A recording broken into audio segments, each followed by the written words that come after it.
Okay, a question that I get from a ton of you is, where do I start if I want to start a podcast? And I love when answers are simpler than we expect them to be. So I want to tell you about a resource that's changed the game for us with our podcast, and that is Spotify for Podcasters. If you want to start your own podcast, Spotify has a platform that makes it so easy. You upload your episodes and then Spotify actually distributes it everywhere onto all platforms and even helps you earn money so that it can be profitable for you and a blessing for you, your family, your people.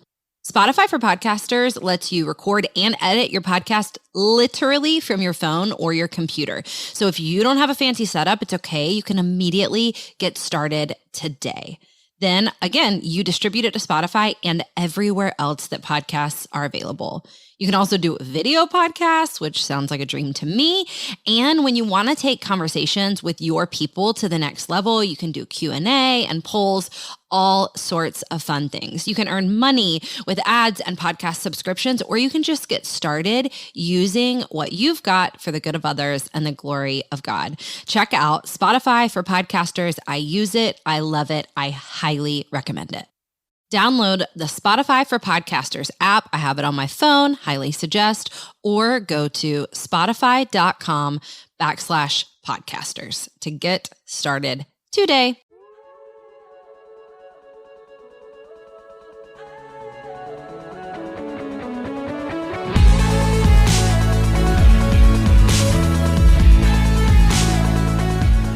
Hey friends, you're listening to the Go and Tell Gals podcast, and I'm your host, Jess Conlon.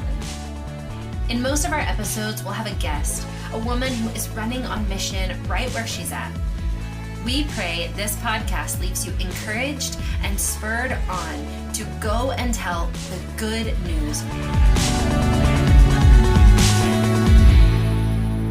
Hey gals, we have a fun episode for you today. I say fun, but it's also meaningful and deep and vulnerable and encouraging for sure. We're talking with Jenn, Jett, Barrett. We actually recorded an episode together for you guys in November and had major malfunctions, and the episode didn't come to fruition. You never got to hear it. So we talk a little bit about what's changed since we recorded that episode and why the first interview just massively impacted me and left me in tears. We ended up just talking and praying a lot after we recorded that first episode together. So I pray it's a blessing for you. I pray it encourages you. We talk a lot about defending one another's dreams. We talk about not quitting. We talk about listening to God's vision and following God's vision even when life is turned upside down. Be blessed by this episode with Jenn, Jett, Barrett.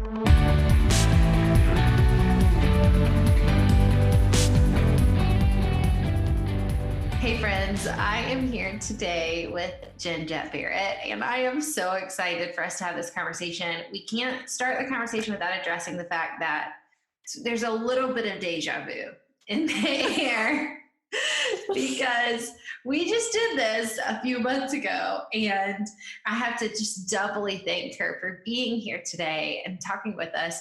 But we did record this. Well, we didn't record. We have recorded an incredible conversation back in maybe November. Yeah, it was. And I want to talk about it a little bit. I want to talk about that conversation. I will tell you, I was so bummed. I always want to honor everybody's time who's on the show, takes time out of their life to be on the show. There was 10% of me that was grateful the episode didn't air, because I don't know if you caught how wildly emotional I was during that episode. And I think once we stopped recording, I might have cried with you. Yeah, we did. But so much of what you said just hit me in the feelers, and I had to genuinely process it a good bit for a little while. So, I mean, I hate to make you do this, but first of all, will you introduce yourself, tell everybody about you, and then tell us a little bit about where you were at when we recorded that incredible episode that will never hit the light of day. Yeah. I live in Northwest Arkansas with my amazing husband, and I run a community where we just love to gather women who sit in the tension of feeling too much and not enough. It's called the Well Summit, and we do that through a retreat that we host twice a year called Camp Well. And I just have a huge burden and heart to restore God's original intent for men and women to co-labor for the kingdom and do that through freedom and faithfulness. And so any way I can do that, I'm here for it. I love it. And so that last interview, you were coming off of your most recent time at Camp Well. And I had actually just been at the ranch where you guys hosted, like the day after you left. I told you that the ranch was like thick with the presence of God. Like I knew y'all had been there genuinely. Like I perceived like good things happened here, but you weren't necessarily in like the world's best place. No, you did catch me. Ironically, you caught me. That was our 7th Camp Well that we had hosted. Yeah. And it also came at a time I was knee deep in a lot of grief with some very dear friends. It wasn't my, not in my own life situations, but just walking alongside some friends with deep, deep grief and suffering. And my soul was so exhausted. And I usually have a Camp Well hangover after that's what we call it, is after every Camp Well. It takes about 2 weeks to just recover, get you've completely poured out. But this time it lingered, and it was 3 weeks, 4 weeks, 5 weeks. And I called a few of my friends and I said, I just don't know if I can keep going. I'm exhausted and emotionally just tanked. Yeah. And they said, we're going to come around you. Like, you can't quit. Like, and I'm saying there are some seasons where God's saying it's time to close the door on this. And that's what's interesting. I was keenly aware obedience was to keep going. Yeah. So it wasn't that I was struggling with what to do. It was literally, I knew what to do and I didn't have what it took to do it. Yeah. And these few friends, I call them my dream defenders, but I flew them to Nashville in November. That was when you and I had the podcast interview, and flew them to Nashville. And there were 4 of us in a room together for 2 days. And we deconstructed Camp Well and put it all back together. And at the same time, I decided to start going back to counseling. I hadn't been in quite a while, but I knew something. I was like, and I remember before I went to counseling for the first time, and I don't know if anyone listening who has started, when you start counseling with a new counselor, there's this fear that either you're not going to click with the counselor, or you're going to have to back up and tell your whole life story again, to start over. And it's just daunting. And I remember I said to one of my friends, I just don't want this counselor to tell me that I need to set boundaries. Like, that was my fear. I don't want her to have to tell me to set boundaries. And my friend goes, I think you need to unpack something there. And sure enough, I sat in that office with her the very first time, and she looked at me and she said, I think we need to ask Jesus how to help you stay in the race. Yeah. And I just wept, because I needed someone to see that it wasn't time to quit, but it was time to figure out how to keep going. Yeah. And I had not really figured that out at that point. Yeah. Well, I'll chime in and tell you. So I think it's happening again. I'm like tearing up again. But the last time we talked, as you told me that you were obviously in the thick of it, you were there in Nashville with your Dream Defenders. And I had just a moment of like, I don't know if anyone would do that for me. Really? That's what got me in my gut, was like, I don't know if anybody would do that for me. I don't know that that's God. Like that right. was that was like what I immediately felt. And I remember saying in the episode, like, I want to speak to anyone who feels like they don't have Dream Defenders. And I Lord, we could turn this into a counseling session for me really quick. I have a bunch of thoughts about why I think that might be, or why I perceive it to be that way. But see, it's really hard for me to sit on the other side and be like, okay, tell me more about that. Yeah. Why do you feel like that? Where do you think that comes from? Well, I had to process what I ended up processing with like my husband and really just God, was that we had a night, and we've talked about it on the podcast. I've talked about it in my books, at least in Girl for the Job. Like we had like a solid day where we essentially quit the church, like just privately to the 2 of us. We were like, we're not doing this anymore. And I think we both kind of knew it wasn't a permanent quitting, it was temporary quitting. But what I had to process is that I don't know if we had quit that day, if anyone would have come over and said, you have to keep going. And where I landed is that in the absence of, I'll never know. I just think, people were around us really sensed our fatigue. And I don't know, my perception is that people have been like, yeah, it's too much. Yeah.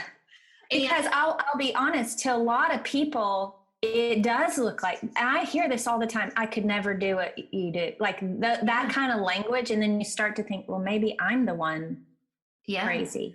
And you get tripped up in ministry and in God-centered stuff, that if the fruit isn't what people expect, that sometimes it's really easy for people to go like, well, the fruit isn't really there. Maybe God's not in it, you know? And so I'll never know what would have happened that night if we had like called someone into it. But where I've landed is I'm really grateful that like God himself did not let us quit. That I'm kind of grateful we didn't go to somebody else. I'm grateful that we went to one another.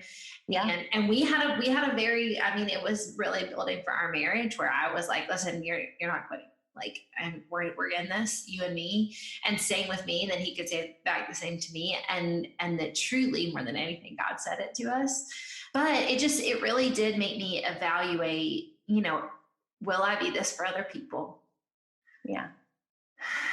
And I'll be honest, that has taken work for me, like really intentional work to build that kind of community. And I am keenly aware of how rare it is. I know I do not take it for granted. I am so incredibly grateful, but it takes work. And I love that you brought up, you know, just between you and Nick, you had that moment that day where y'all, you know, you checked in with each other. Cause I think truly, similar to me, when I wanted to quit, I knew from the Lord, just me and the Lord, it wasn't time. And then I was able to go to my friends and say, I know this isn't time, but everything in my flesh wants to check out. I just can't keep going. Yeah. And that's when the concept of my counselor just saying, we've got to ask Jesus what rest looks like for you. Like, what does rest look like, so that you know, can keep going. But I think that I do want to be clear that me having dream defenders in my life has taken work. Yep. Yeah. Time. Absolutely. Well, it's been good. It's been good to keep processing and keep asking, like, am I a dream defender for other people? Am I the person people would call when they wanted to quit, if they knew what God had already asked them to? And I think too, even just listening to you talk that day put a lot of onus, and like, I felt like there was like this vacuum created where I felt like God was like, can you say strong and firm statements about your own calling? Even if no one said them back, like, could you go to a bunch of people and say, I know I'm not supposed to quit. Right. Now I need help. And there is so much, sometimes I just feel like there's this like vacuum where he gives us space to be the loudest one saying, I know that this is what he's asked me to do. And I wouldn't put it on anybody else to decipher that or to hear that from him. I can go into the throne room of grace and get that information.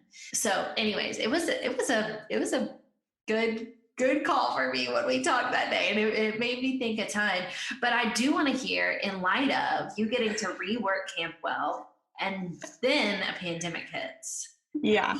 Assess all of that. And like, what's at the heart of this is honestly what a lot of women are asking, which is like, God gave me vision for my year. He gave me vision for my calling. He gave me vision for what's next. And then a pandemic hit, and I'm not really sure how to process it. Yeah. So what's that look like? Yeah. So what had happened in November is we deconstructed Camp Well and put it back together. What was a 4-day retreat, it got put back together as a 6-month experience. And so 3 months between Camp Well even happens at Lost Valley, we start 3 months of online content. Once they register, starting 3 months ahead of time, we're engaging, we're walking through content. I mean, a lot of people have said they wish Camp Well was longer because there's so much good content we do. Mm-hmm. So we decided to spread it out. We had built it all out and launched, I think, February 1. It all got launched February 1 with a full camp experience, full registration. And obviously April was when Campwell, the physical part of it, happened. And we were aware 4 weeks before it happened that we were going to have to cancel. Mm-hmm. And I'll be honest, that was one of the loneliest moments of leadership for me, because at the end of the day, I have incredible dream defenders. And at the same time, at the end of the day, I'm the one that carries the weight of the vision and the mission. Yeah. And everyone, I mean, this is the thing about the pandemic. Everyone is walking through it. It's not just me and my retreat that got affected. Right. Everyone's lives got turned upside down. And in the wake of that, the moment I gathered some of my team, Dream Defenders, on a call, and I just said, I think we're going to have to cancel, but I feel like we should take care of these people still. Mm-hmm. So what ended up happening is we offered everyone, they could switch to the fall or next spring, but 5 people decided to stay online with us. And I think a lot of people would say, why would you put forth that effort for 5 people, for the next 4 months? But my mission hasn't changed. My mission is still the exact same, whether that's for 5 people or 40 people. Right. And so that's what we're doing. We've got 5 people in a group for 4 more months online that we meet, once a month. I love it. It is coming to that place that the mission doesn't change, but what it looks like does. Mm-hmm. And what happened was, and I think a lot of us who are content creators were faced with a decision early on in this. Like, we looked around and saw everyone churning out content. Mm-hmm. I mean, everyone was like now doing live IGTVs and, Insta story, all this content was getting created. And I felt like the Lord was like, sit still. I was trying to invite you into rest before this all started, and I have not changed my mind. Yeah. And I felt a very clear message from the Lord that I was not supposed to create anything. Mm. And although I was looking around and everyone was creating. Yeah. Yeah. I feel that too. I feel like God was like, get quiet for a minute, and then I want you to say things for about 3 weeks, and then I want you to get quiet again. And I'm very grateful for the invitation back into the quiet. Yeah. Yeah. And what the Lord did through that was, now that Campwell has been taken off and my plate, and we had a larger one-day event in Dallas that I had to cancel also. Mm. But what has happened is, before this pandemic happened, my pastor at my church had come to me and said, hey, I think it's time for you to teach at church a series on spiritual emotional health. We were having this conversation back in January. Wow. And he said, well, with the pandemic, let's just put it on video. Wow. And so what has happened is, now all my time is freed up to write and create and film content for my church. But it is exactly on mission for me. It is not anything different or outside. Mm-hmm. So although it looks different, my mission has not changed. So good. I love it.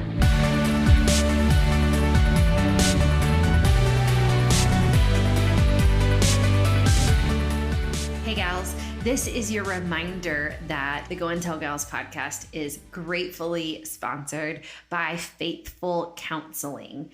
So I don't know about you, but I get this text 2 or 3 times a week from a friend, whether in my city or from afar, saying, hey, do you know of any good, reliable Christian counselors? And I have been a longtime fan of listening to, walking with a Christian counselor, whether I'm dealing with depression or stress or anxiety in my calling, if I'm working through conflict in relationships, self-esteem issues, whatever it is. I am very, very, very grateful for the people at faithfulcounseling.com. They are able to text, chat with you, do phone or video wherever you are, and you can begin communicating with someone in just under 24 hours after you sign up under their website. They have financial aid for those who qualify. The entire process is secure and convenient, and also just really, really life-giving. So I want to encourage you to go to faithfulcounseling.com/go-and-tell, and they're going to give you 10% off your first month if this is something you need to take advantage of. We are super grateful for them, and we are very grateful for you.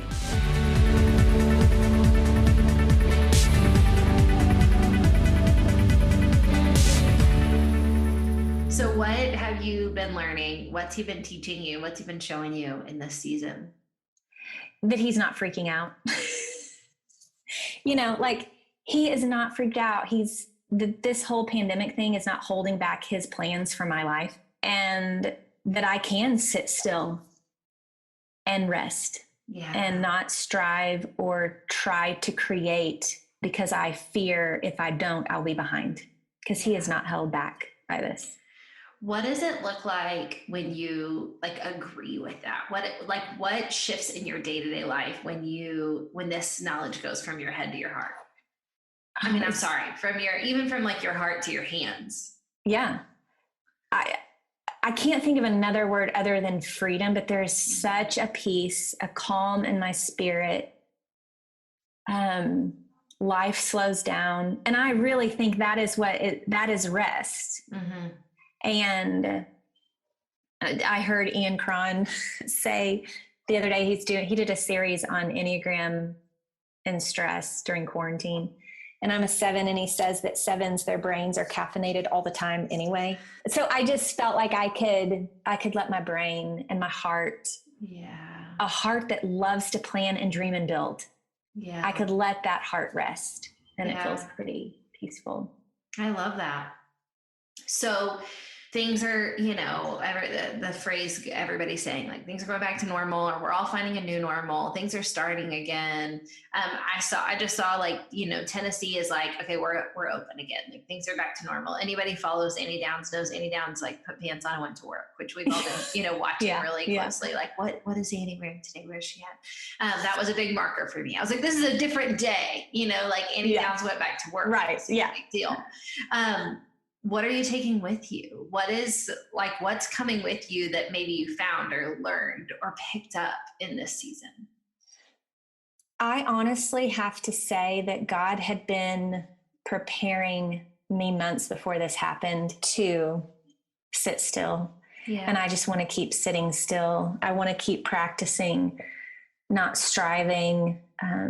I want to keep practicing being obedient when it doesn't look like what you had dreamed it to look like, but it's still obedience and equal value to the Lord. Yeah. And so, I think I just want to keep having a heart of stillness as I keep running the race. Mm-hmm. I love that. That's so good. That's so good. I'm super grateful. I am really bummed that episode won't ever see the light of day. It was such a gem, and it was a gift to get you in such a vulnerable place. Like, you were so vulnerable and so honest, and there in Nashville, putting your dream back together and putting this call, back together in a beautiful way. But I'm really grateful for even this 6 month later perspective, and seeing how his hand was guiding you in that time. It's just a gift and an encouragement.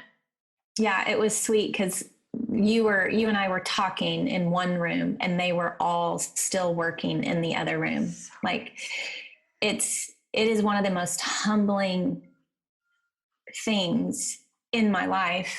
And I get it. I don't take for granted. I say this all the time. I get it. I get the gift of dream defenders that will take, 3-4 days out of their life and give them to you because of your vision and mission and heart and passion. And I am forever grateful. And I have so many.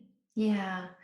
And I just want to honor your humility to ask for their help. I feel like that's another huge thing I took from your conversation, is to have somebody tell you in the dark night or the hard day that they don't want you to quit. You have to tell them that you're considering quitting. Yeah. And that's really vulnerable. Yeah. And that was one of my biggest takeaways. Again, I could talk forever about why I had this perception that no one would do that for me. But I think a big one is, and truly, I want to just tell you and say, thank God for your words. Cause I would say it is one of the biggest things God shifted in my life in the last 6 months.